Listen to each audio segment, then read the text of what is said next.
जब घड़ी का काटा करता है 4 बजे का इशारा तो खबरों से हाई हो जाता है पारा।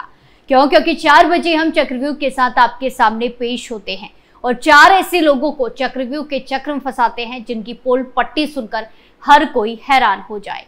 नमस्कार, कैपिटल टीवी में आपका स्वागत है और मैं आपके साथ प्रिया बिस्ट। आज चक्रव्यूह के चक्र में फंसे हैं बीजेपी नेता के हत्यारे पंडित प्रदीप मिश्रा, डीएसपी रैंक का एक अधिकारी और 6 पुलिसकर्मी। इन सभी का आज सारा काला चट्टा आपके सामने खोलते हैं और एक एक करके बताते हैं इन सभी की करतूतें। पहली खबर में बात बीजेपी नेता के हत्यारों की, जहां मध्य प्रदेश के इंदौर में एक भाजपा नेता की गोली मारकर हत्या कर दी गई। मृतक का नाम मोनू कल्याण है। कल्याणे कैबिनेट मंत्री कैलाश विजयवर्गीय का करीबी बताए जा रहे हैं। बीती रात 22 जून 2024 कुछ बदमाशों ने उन्हें गोली मार दी। इस घटना की जानकारी लोगों को जब सुबह लगी तो उनमें गुस्सा फैल गया। भीड़ ने आरोपियों के घरों में तोड़फोड़ और आगजनी की। कहा जा रहा है कि भाजपा नेता मोनू रविवार 23 जून 2024 को भगवा यात्रा निकालने वाले थे। ये यात्रा चमन बाग से राजवाड़ा तक निकलने वाली थी। इसके लिए वो देर रात तक अपने साथियों के साथ इसकी तैयारियों में जुटे थे।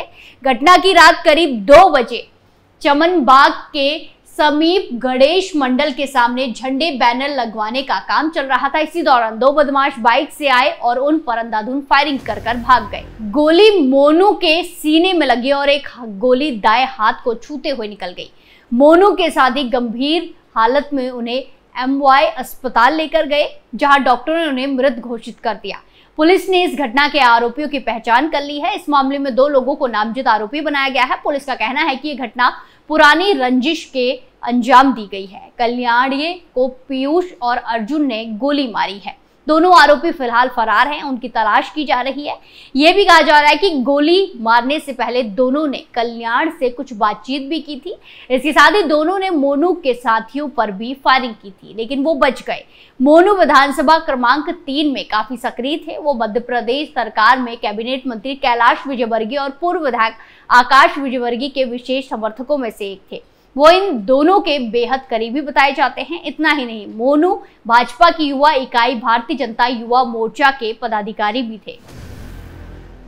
अगली खबर में बात पंडित प्रदीप मिश्रा की मुश्किलों की, जहां राधा रानी पर विवादित टिप्पणी के बाद ब्रजवासियों का गुस्सा पंडित प्रदीप मिश्रा पर कम होने का नाम नहीं ले रहा है। ब्रजवासियों ने अब बरसाना में महापंचायत जोड़ने का मन बना लिया है। 24 जून को ये महापंचायत आयोजित की जाएगी। बता दें कि प्रसिद्ध कथावाचक प्रदीप मिश्रा द्वारा राधा रानी पर की गई अपमर्यादित टिप्पणी को लेकर साधु संतों और ब्रजवासी जनों में भारी आक्रोश है। ब्रजवासी मांग कर रहे हैं कि पंडित प्रदीप मिश्रा ब्रज आए और ब्रज में आकर राधा रानी के समक्ष माफी मांगे। अब 24 जून को श्री राधा रानी की नगरी बरसाने में विवादित टिप्पणी को लेकर बड़ी महापंचायत होने जा रही है, जिसमें ब्रज के साधु संत और ब्रजवासी मौजूद रहेंगे। ये महापंचायत पद्म श्री रमेश बाबा के सानिध्य में होने वाली है। महापंचायत में प्रदीप मिश्रा के खिलाफ आगे किस तरह से विरोध प्रदर्शन किया जाएगा, इसकी रूपरेखा तैयार की जा सकती है।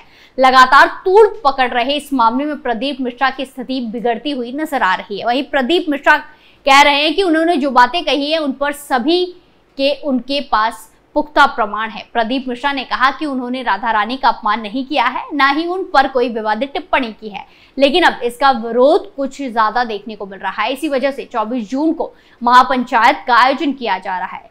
24 जून को होने वाली महापंचायत में ब्रज के साधु संत और ब्रजवासी जनों को आमंत्रित किया जा रहा है, जिसको लेकर लगातार सोशल मीडिया पर ही प्रचार हो रहा है। सभी को बरसाना धाम महापंचायत में आने की अपील की जा रही है। 24 जून को होने वाली इस महापंचायत में पंडित प्रदीप मिश्रा को भी निमंत्रण किया गया है, जिसमें प्रदीप मिश्रा को बरसाना बुलाने के लिए कहा गया है। लेकिन वहीं प्रदीप मिश्रा का एक वीडियो मीडिया के माध्यम से सामने आया है, जिसमें उन्होंने कहा है कि वो अभी तो ब्रज में नहीं आ सकते क्योंकि उनके पास लगातार कथा लगी गई हुई है। लगभग 3-4 महीने बाद जैसे ही समय मिलेगा वो ब्रज आएंगे। अब देखना होगा कि 24 जून को धाम में होने वाली महापंचायत में क्या फैसला लिया जाएगा। अगली खबर में बात एक डीएसपी की, जहां उत्तर प्रदेश की योगी सरकार ने एक पुलिस अफसर को अनुशासनहीनता की कठोर सजा दे दी है। साल 2021 में कानपुर के एक होटल में एक महिला सिपाही के साथ पकड़े जाने वाले एक पुलिस उपाधीक्षक डीएसपी रैंक के अधिकारी को अब कांस्टेबल बना दिया गया है।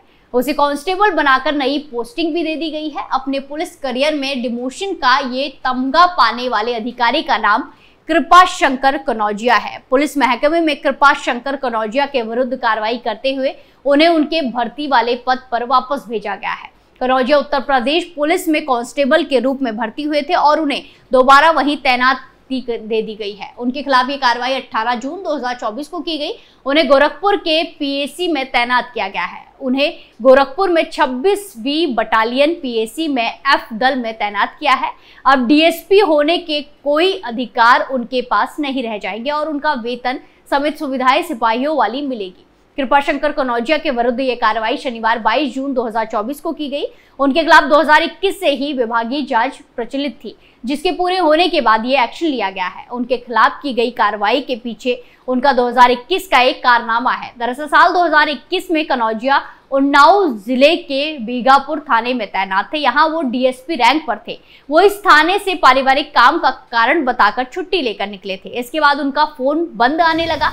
उनकी पत्नी ने उनके थाने में फोन करके जानकारी दी कि वो घर पर नहीं पहुंचे। कनौजिया की पत्नी ने इसके बाद उन्नाव के एएसपी से इस मामले की शिकायत की। कनौजिया की तलाश के लिए उनके नंबर को सर्विलांस पर लगाया गया। ऐसे मिले जानकारी के अनुसार पुलिस ने कार्रवाई करते हुए उन्हें कानपुर में एक होटल में पाया। यहाँ एक महिला कांस्टेबल के साथ वो मौजूद थे। इसके बाद उनकी पत्नी ने काफी हंगामा काटा।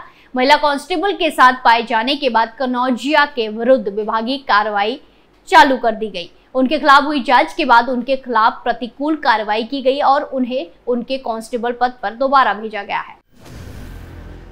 आखिरी खबर में बात लापरवाह पुलिस वालों की, जहां उत्तर प्रदेश के बरेली के पीलीभीत बाईपास पर प्लॉट पर जेसीपी लेकर कब्जा करने और फायरिंग के मामले में एसएसपी धूले सुशील चंद्रभान की जांच में पुलिस की लापरवाही और मिलीभगत सामने आई है। एसएसपी ने इंस्पेक्टर इज्जत नगर जय शंकर सिंह, हल्का इंचार्ज दरोगा राजीव प्रकाश, सिपाही सनी कुमार, विनोद, राजकुमार और अजय कुमार को सस्पेंड कर दिया है। सभी पुलिस वालों के खिलाफ विभागीय जांच के भी आदेश दिए गए हैं। एसएसपी ने गोलीकांड के आरोपियों पर एनएसए और गैंगस्टर की कार्रवाई के भी आदेश दे दिए हैं।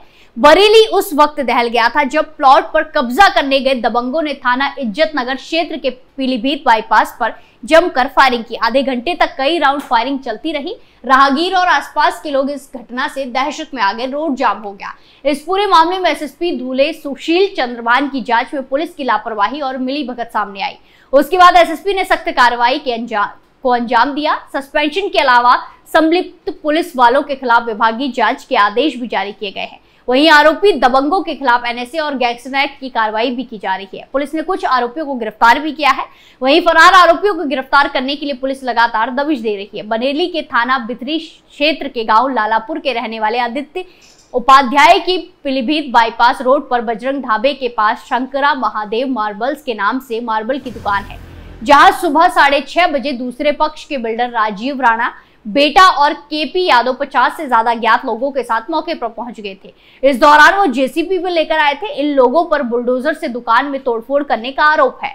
सूचना पर आदित्य उपाध्याय पक्ष के लोग भी पहुंचे। देखते ही देखते यहाँ बवाल हो गया। दोनों पक्षों की ओर से लगभग 30 मिनट तक जमकर फायरिंग हुई। कई राउंड फायरिंग चलती रही। गोलियों की आवाज सुनकर राहगीर डर गए और आसपास के लोग भी अपने घरों में कैद हो गए। दोनों तरफ से फायरिंग का वीडियो भी सोशल मीडिया पर वायरल हुआ है। इतना ही नहीं, जेसीबी से लोगों को कुचलने की भी कोशिश की गई। आज हमने देखा कैसे चक्रव्यूह के चक्र में बीजेपी नेता के हत्यारे पंडित प्रदीप मिश्रा, डीएसपी रैंक का एक अधिकारी और 6 पुलिस वाले फंसे और उनकी पूरी पोल पट्टी खुलकर सबके सामने आ गई। चक्रव्यूह फिलहाल के लिए इतना ही। फिर पेश होंगे सनसनीखेज खुलासों के साथ। बाकी तमाम खबरों के लिए देखते रहिए कैपिटल टीवी उत्तर प्रदेश। नमस्कार।